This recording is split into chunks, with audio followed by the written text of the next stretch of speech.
Welcome to another edition of the It's Cavalier podcast. It's your boy Mac. Tonight, our Cleveland Cavaliers took on the Brooklyn Nets for the fourth and the final time this year. You guys know the drill. Yet another sweep was on the line. They entered tonight with 10 of those already on the season after their most recent victory over the Milwaukee Bucks, and look to do much the same tonight. Now, I know I'm going to sound like a broken record, and I'm probably going to sound like that a lot tonight.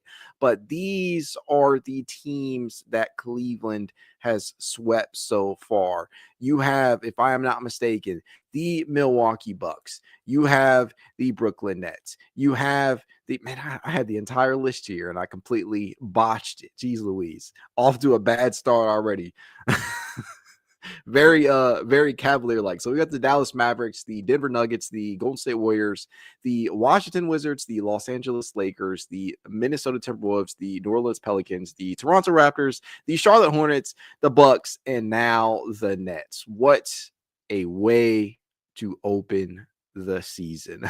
I mean, you've played what, 50? You've played 65 games now, and you've won 55. Holy shit. I mean, seriously, 11 sweeps. This season has been incredible. And even better than that, the Cleveland Cavaliers have just clinched the Central Division for the first time since the 2017-18 season. LeBron's final season with the Cavs. It's also just the 8th time that they've done so in franchise history. Again, 55 wins in 65 games is quite honestly pretty insane considering where many people finished, or many people pegged these Cavaliers to finish this year. This team still has an opportunity to not only break the franchise win-loss record, but they can actually become just the third team in NBA history to win at least 70 games. Now, that is not the ultimate goal. I realize that, but it is still very much a possibility. And, you guys know the drill. Tonight represented just one more opportunity to get closer to that ultimate goal, as the Cavs would need to go through the Brooklyn Nets, which wouldn't necessarily be as easy as it sounds, especially with some of the news that we got before the game. But before we get into that, the Cavaliers entered, in my opinion, with more than enough talent to get the job done. But as we all know, one of the biggest mistakes that a contender can make coming into a matchup like this is not taking the opponent seriously. I've said it 100,010 times. Unfortunately, the Cavs typically always come into games like this up to the challenge, ready to just, put belt to ass. And tonight, that was not the case.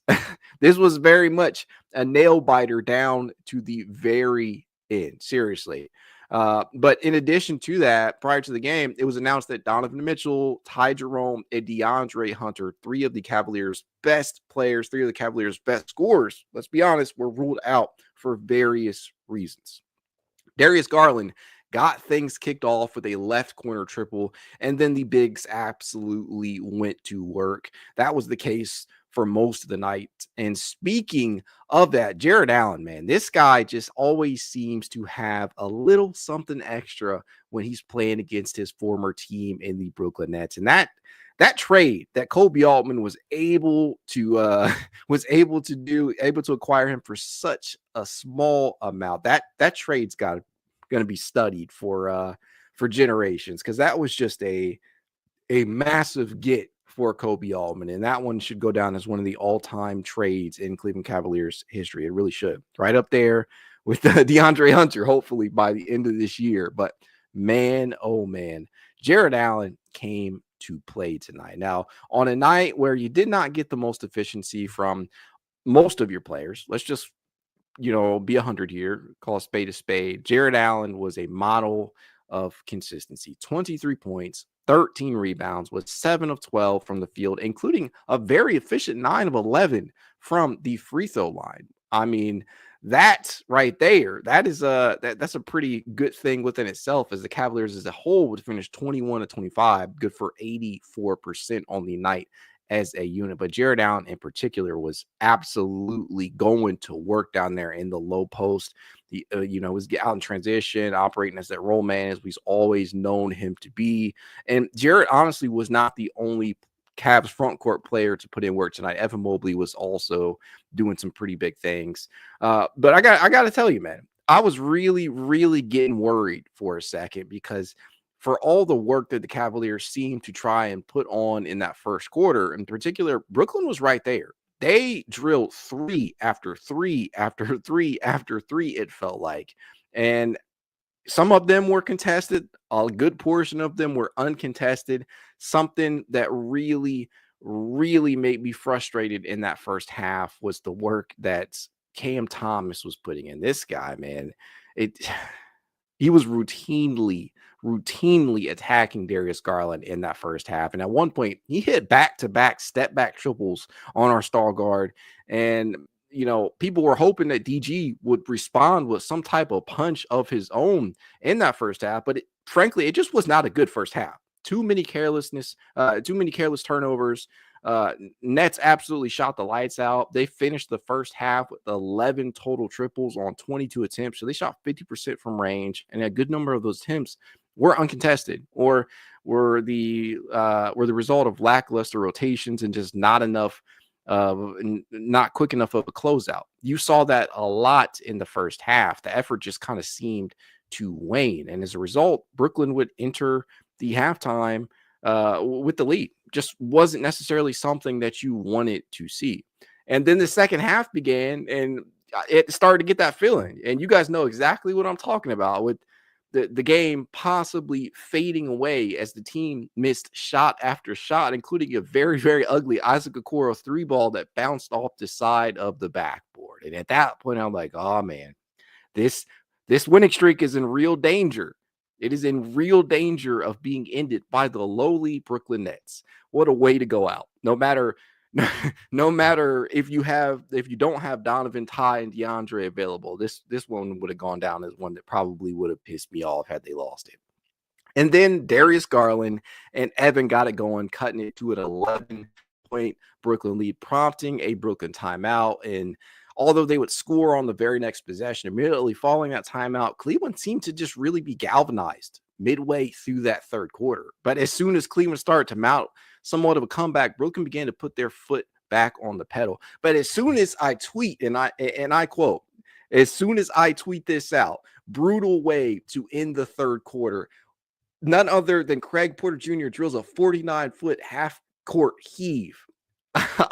You can't make this shit up. I think there was like 2.9 seconds left on the clock. This guy drilled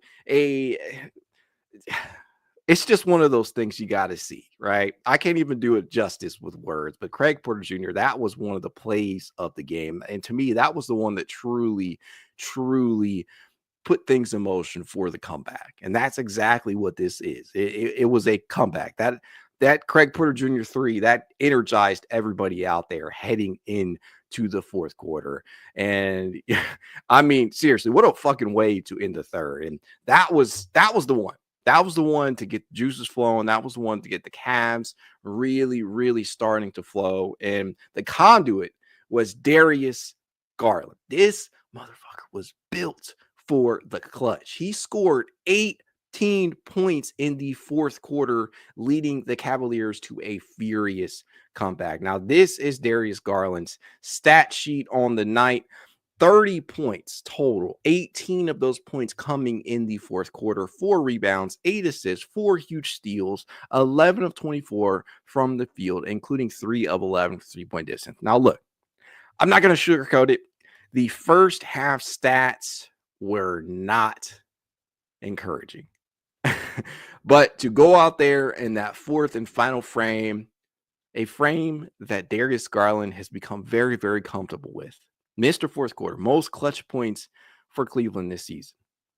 This guy just comes alive in that fourth quarter. And then on a night without Donovan Mitchell, on a night without Ty Jerome, on a night without DeAndre Hunter, you absolutely needed your star, your franchise guy to go out there and put on a big performance. And that is exactly what Darius Garland went out there and did in that fourth. And this was one of the special performances that he's put on this year. And I get it, the opponent is relative here, but at the same time, anytime your team goes down the way the Cavaliers did with the lackluster shooting and the lackadaisical effort at times on the defensive end, this was an impressive performance, an impressive bounce back in that, in the second half for Cleveland. as a whole, but especially for Darius Garland, who went out there and just drilled shot after shot and made free throw after free throw in that fourth quarter. And that's exactly what you need your franchise guy to go out there and do. So props to Darius Garland for doing that. Seriously. I mean, I can't say enough good things about him. I got to admit, a lot of flack was given out to one player in particular in this one, and that, my friends, was Isaac Okoro. People just do not see the value in having Okoro. And look, I get it. I'm going to keep it transparent here. Isaac Okoro, in terms of efficiency, things did not go hand in hand with him. 6 points tonight, 3 of 10 from the field, 0 of 5 from three-point distance. He missed all 5 of his triples, right? And damn near all of them were wide open. So if you're pissed at him for that, I get it. I truly do. But the defensive effort that he was able to showcase out there, especially in the second half, and the rebounding, 5 huge rebounds, 3 of them of the offensive variety, and then the 2 steals, one of them leading to a fast break opportunity for more Darius Garland points. These are the types of things that Isaac Okoro brings to the table. That is why he is getting, rotational minutes for Kenny Atkinson's championship contender level roster. Darius Garland, he's gonna put up a lot of points on many occasions. Donovan Mitchell's going to do the same. Evan Mobley, Jarrett Allen, they will all have their nights whenever they go off. Isaac Okoro is rarely one of these players that's going to wow you from an offensive production standpoint. He will have, the rare, really good shooting performances where he goes 3 of 3 or maybe even, 4 of 4 at times. Hasn't happened all that often.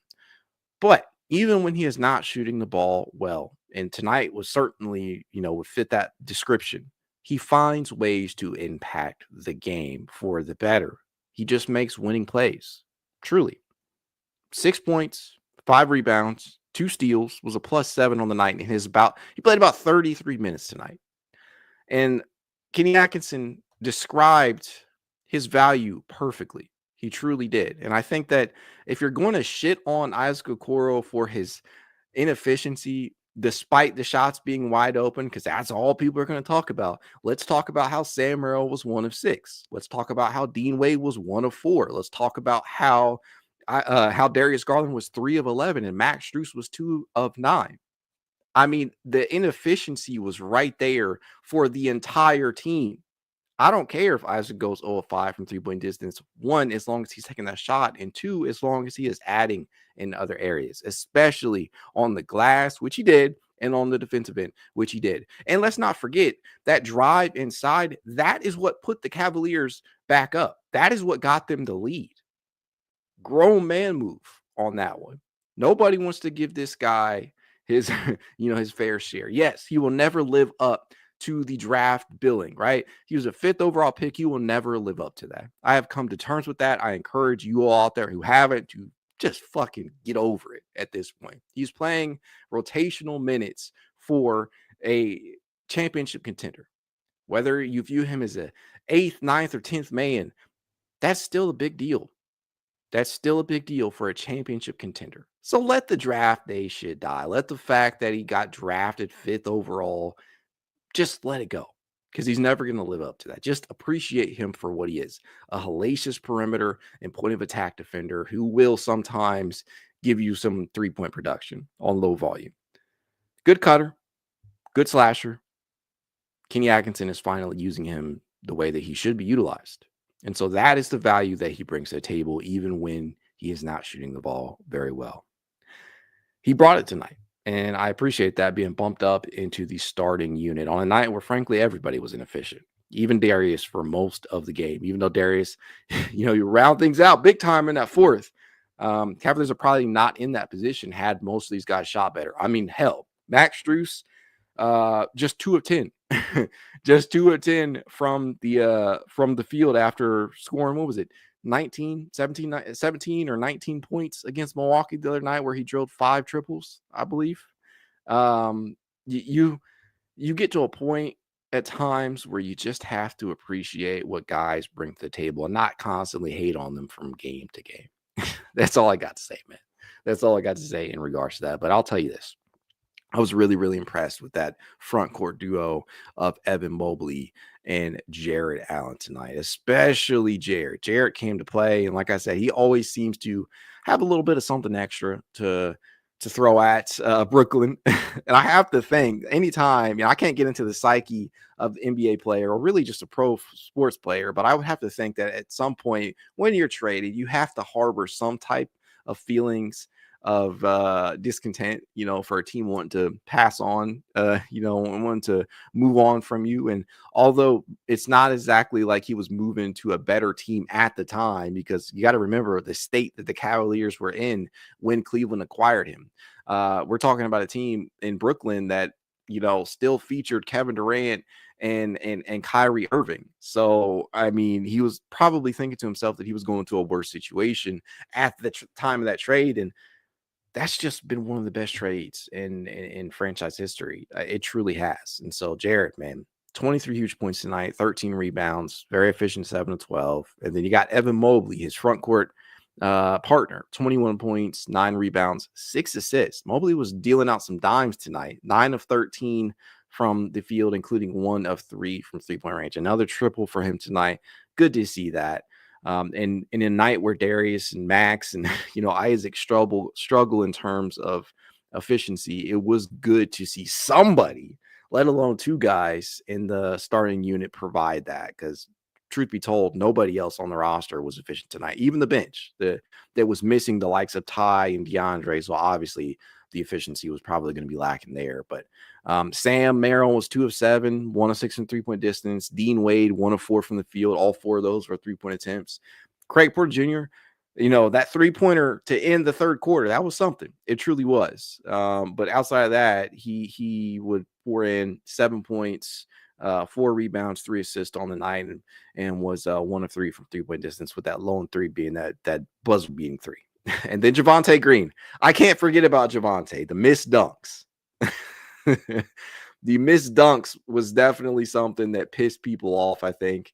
And he did eventually go out and drill a 3 in that left-hand corner, but the missed dunks are probably going to live rent-free in a lot of people's minds. Javonte would finish with just those 3 points on that triple, 1 rebound, was a -8 on the night in his 6 minutes and 28 seconds of action. So maybe not the best performance from Javonte in such limited action, but I'll take it. I mean, he clearly has been able to contribute at points. We saw him kind of go off in Chicago, and I posted the per 36 numbers for Javonte Green earlier on today, and it's crazy the amount of production he has given in his prior 3 games per 36 minutes. But at 55 and 10, how the hell can I complain about anything? You have 2 15-game winning streaks in the same damn season. You have clinched the division. I mean, what else can I say? You got 11 sweeps of teams, and you have the opportunity to go out there and 22, I think. 22 is the amount of sweeps that they could end the season with. They still have an opportunity to win 70 games. They have an opportunity to break the franchise win-loss record. I just do not see how this team cannot be viewed as a true title contender. And you're seeing a lot of people still disrespecting the Cavaliers. You're seeing people call them boring, or, not really that important, or they need to prove themselves. And I'm like, what the fuck does this team have to do to earn some respect? I get that. It's a rhetorical question. They have to go out and win in the playoffs. But you would think, with the way that some people talk about this team in the media, that they haven't done anything noteworthy or incredible this year, when that could not be further from the truth. I mean, they literally have an opportunity to become just the 3rd team in NBA history to win 70-plus games, joining the Golden State Warriors, who unfortunately lost in the finals to Cleveland, and the Chicago Bulls back, 30-something years ago. All I know is that this team needs its damn respect. They can win ugly, they can win pretty, they can gut one out, they can get off to a lead and just put you in the ground. Seriously, they can hand out L's all the live long day, and they still don't get the amount of respect that they deserve. I get it. They got to earn it in the playoffs. But I just feel like people are just way, way too low on this team with the way that they have performed this year. I just don't get some of the way that people choose to look at this team. Truly. People just, I don't know. Maybe you can accuse me of being a homer all you want, but I'm seeing something special. I hope you guys are too. I truly do. It's probably a good time to hop into the chat with that being said. XBeat says, let's go 15 wins run. XBeat says, hit that song. Skeletor says, damn. Yeah. Crofty, I see you, man, says, come back, Cavs. Let's fucking go. Colin says, Mobley, XB, DG fourth quarter. Mr. fucking fourth quarter to you, right? 18 points in the fourth. Let's go. Jim Bullard says, all we do is win. Yes. Dare Evil says, finally, Prime DG decided to show up in that fourth. He just wanted to give us a little something to get excited about, right? He wanted us to stay interested in the game, a reason to be glued to our seats. The Cavaliers, I'm starting to think that this is a calculated decision on Kenny Atkinson's part. You know, go down big, come back, and earn a lot of praise in the process. It's crazy. Dr. Claw says, apologies are ODG and especially Okoro. I'm so fucking tired of the people that hate on Isaac Okoro. Darius Garland has proven his worth time and time again. He has played at an all NBA level for much of the season. And I think that he will make an all NBA team, probably third team, maybe second, but we'll see. But Isaac Okoro, just because he doesn't have the points per game production, just continues to get disrespected. And the thing to me is like, okay, people on one end of the street will praise Dean Wade, although Dean Wade is a sub 35% shooter from 3-point distance this season. It has not necessarily been the greatest rebounder all year. I mean, he is averaging a career high in rebounds, but there are a lot of similarities between Isaac Okoro and Dean Wade. Dean is just taller, and from a positional versatility standpoint, defensively, he can guard maybe one more position than Isaac can. Isaac can realistically guard 1 through 4. Dean can realistically guard 1 through 5. You don't want him guarding 5s all that often. You don't want him guarding 1s all that often. But both of these guys are defensively versatile enough to pick up multiple positions. And Isaac has been the better shooter. But people don't talk about Isaac the same way they talk about Dean Wade. And it pisses me off. And I understand the big aspect with that. People will always throw the draft position where he was taken as opposed to Dean Wade being undrafted. And I'm not picking on Dean Wade. I'm just painting a parallel here because people just don't seem to see some of the things that they're saying about one technically kind of apply to the other in terms of the level of impact that they give. Both of these guys are impactful in their own way. Both of these guys are not necessarily respected shooters, but they find ways to contribute to winning. So it just pisses me off. XB says, I took a photo of the sweep of the broom. I'm guessing that's what he's saying. Skeletor says, we taking that number 1 seed. Yep. Lamooch says, we trolling teams this point, give them a 15-plus point lead, then destroy them in the fourth quarter. That's what it fucking feels like. I mean, Darius Garland, 18 points in the fourth. He put on a show for the hometown fans. That is what you want to see. LA Broda says that CBJ half-court shot changed the momentum. That was a fucking play right there. The like 2.9 seconds, 2.6 seconds left on the clock. And again, I'm not going to shy away from it. I tweeted brutal way to end the third quarter because I think it was it Cam Johnson that drew the foul on Max Strus. It was either Cam Johnson or Cam Thomas. I can't remember. But he drew a foul with a couple seconds left on the clock. I'm like, oh shit, that's the third. And then Craig Porter Jr. hits that half-court heave. I think they said it was 49 feet. That was the thing that really, really galvanized the team. Truly. Jordan React says that was the quietest 21 and 30 from Darius and Evan without key players. Just showed why they deserved all-star spots for those who said they shouldn't have. That Craig 3 from half was the shift changer. You agree with just about everybody else here, I would believe. Crofty says the Cavs would have more wins than the Knicks if you only counted their 3 longest win streaks, 42. That is insane when you really think about it. And I still get people in my mentions talking about, well, the Cavaliers need to be worried about the Knicks, and the Cavaliers, if they don't start DeAndre Hunter, are going to lose to the Knicks. I'm like, nah. the series that I think the 2022-23 Cavalier versus New York Knicks series is still for some reason living rent-free in people's minds. Although these are two completely different teams at this point, and the Cavaliers have improved. Meanwhile, the New York Knicks are being run into the ground during the regular season, and they just don't have the level of depth, nor do they have Isaiah Hartenstein or Julius Randle. And Mitchell Robinson is not going to save the day if these teams have to meet in the have to meet the playoffs. But I say all that to say the Cavaliers are absolutely the class of the East, along with the Boston Celtics. It's them two, and then a tier, like a gap, honestly, and then the rest. It truly is. Craps teacher says, I needed one more rebound from Evan for my parlay. I'm sorry to hear that. Dr. Claus 77 says, never forget CP3. CBD hit that 3. I'm guessing Claus talking about Craig Porter Jr. That was awesome. It truly was. Trevi T13 says, yeah, we didn't get Jarrett when we still had Drummond. Good move moving on from Drummond and Sexton and keeping Darius and Jarrett. Speaking of Colin Sexton, I got to say this. I got to mention it.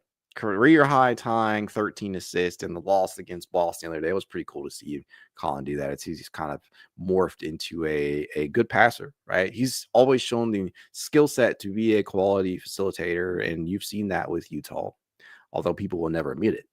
Jeremy Johnson says, I don't know if we play a team that can beat us. Memphis is injury riddled. New York can't hang with us. Best team in the Eastern Conference. Hell, best team in the NBA. Let's fucking go. Dr. Claus says, now you see what happens without the Virginia Cavaliers. I mean, Ty and DeAndre, there is such a huge portion of why this team has been successful as of late. Now, had DeAndre Hunter played tonight, he would have been, 13-0? 13-0 or 14-0 since the trade. And the Smooch says it perfectly. He says, haven't lost since trading for Hunter. His aura is inevitable. I mean, it certainly feels like it, right? It certainly does. Jeremy Johnson says 15 in a row. Another one. Beast Girl says somebody was calling the Lakers frauds because they lost the Nets yesterday. At least we don't have those problems. I mean, who has it better than us? Truly, who has it better than us? 2 15-game win streaks in one season. Clinch the division. And you still have a good number of games left to play. You won 55 out of 65. You've swept 11 different teams. What the fuck else does this team have to do to get some damn respect around here? That is all I got to say in regards to that. Mr. King 562 says DG needs a day off soon. I've been saying that shit for the longest, and people are telling me he just had 2 games off. No, get him a rest. Get him some rest. Beast Girl says, damn, Zion Williamson is going off on the Clippers. Good for Zion. I wish Zion could, be as productive as we all thought he could be coming out of Duke, but we'll see, man. I just hope that guy stays healthy, keeps the weight off, but he is definitely a highly capable player, still has a ton of potential. Richard Smith says Okoro is a lockdown defensive player. We have DeAndre Hunter lockdown. A good number of, very good perimeter defenders, right? Obviously, Evan Mobley is capable of switching out onto the perimeter, but I don't think many people truly consider him a lockdown or a perimeter defender. He's just so damn good at what he does on the defensive end and being so versatile out there, being able to switch and then playing in the post and defending, protecting the rim, that he is Defensive Player of the Year, probably front runner right now with what happened to Wemby and Jaren Jackson Jr. and whatnot. And then Jarrett Allen is a damn good defender in his own right, but you don't necessarily think of him as a perimeter defender. So now you're talking about Dean Wade, who is absolutely considered a perimeter defender. All overall defender, honestly. DeAndre Hunter is an excellent perimeter defender. Isaac Okoro is an excellent point of attack and perimeter defender. Javonte Green, you can throw in there. He grades very, very highly in terms of perimeter defense. You have a number of guys who can go out there and really, really get to it on the defensive end, and some underrated defenders on the roster as well. But those are the top names that you really think about. D. Jackson says Craig Porter Jr. hits a 49-footer at the buzzer. Man, that third quarter, the end of that third quarter was just absolutely galvanizing for the Cavaliers. They needed that. And frankly, I thought this one was going downhill fast prior to that one with the foul that was called on Cleveland just a couple of seconds prior. But holy hell, that was awesome to see that. And especially Craig, a guy who's been working on that 3-point shot. And let's call it let's be 100 with this. That is not a shot that you say, I will never go out. and say to you, guys that's a product of working on your shot, or Craig Porter Jr. has been doing this and that in the gym and working on that three. And although he has been much better as a 3-point shooter this season than last year from a statistical standpoint, because he actually entered tonight in 40 appearances. Craig Porter Jr. is shooting 46.7% from 3-point range. Now, the volume is obviously the thing that you got to consider here. Is just 0.8 attempts compared to 0.7 and 35.3% last year from distance. But he does not have enough volume to be considered a good 3-point shot maker, but holy shit, was that a good make. I mean, that was really the momentum shifter right there. You got to love that. Truly, you have to love that. Craig is a guy that, even without the consistent 3-point shot, to me is a player that could absolutely be in somebody else's rotation, right? The Cavaliers are just so damn stacked in the guard room that you don't really have room for them, right? When you're healthy, you have Donovan Mitchell, you have Darius Garland, you have Ty Jerome, Isaac Okoro, and Max Strus will each see time at the 2. You got Sam Merrill that will do much the same, and then Craig Porter Jr., right? And you just have a lot of players that are multi-positional. And Craig, at his size, although he plays bigger than his listed height, he really can only give you minutes in, maybe 1 to 2 spots. And without being a consistent 3-point shot maker, it makes things even more difficult. My point in saying all that is, even without that, he does so many little things out there that he could legitimately be a rotational player for many other teams. The Cavaliers are just so stacked at guard that he can't find minutes consistently. And so we'll see what they end up doing with Craig in the future. But I'm glad that we have a third point guard, because technically Craig, when you're talking about the depth chart and the roster and whatnot, I think he's technically the third guard behind DG, and I guess you could consider Ty Jerome point guard. I don't know if you truly do, or you consider him a combo guard. You look in numerous places, quite honestly, and Ty Jerome was listed as numerous things. Like over on Cleveland Glass, I think they actually list Ty Jerome as a wing. No lie. He had been listed as a combo guard in each of his previous seasons, but this year he is being listed as a wing. So I really don't know what you consider Ty Jerome, but my point in saying that is that Craig Porter Jr. is just buried, right? Absolutely buried on the depth chart. But good to know that when you have guys out, that he can step up and fill a role. And really, I think that's about it, man. That was a hell of a comeback, another one on the year, and the Cavs have now won 15 straight. And that is my takeaway.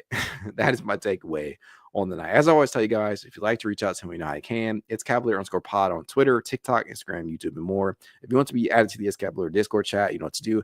Leave a rating, leave a review, send any screenshots of review to itscavalier53@gmail.com, and I will send you said invite. If you're watching over on X, do your boy a favor, man. Go over to YouTube, hit that like button, subscribe if you're not yet a subscriber, and hit that notification bell so you know when I am going live.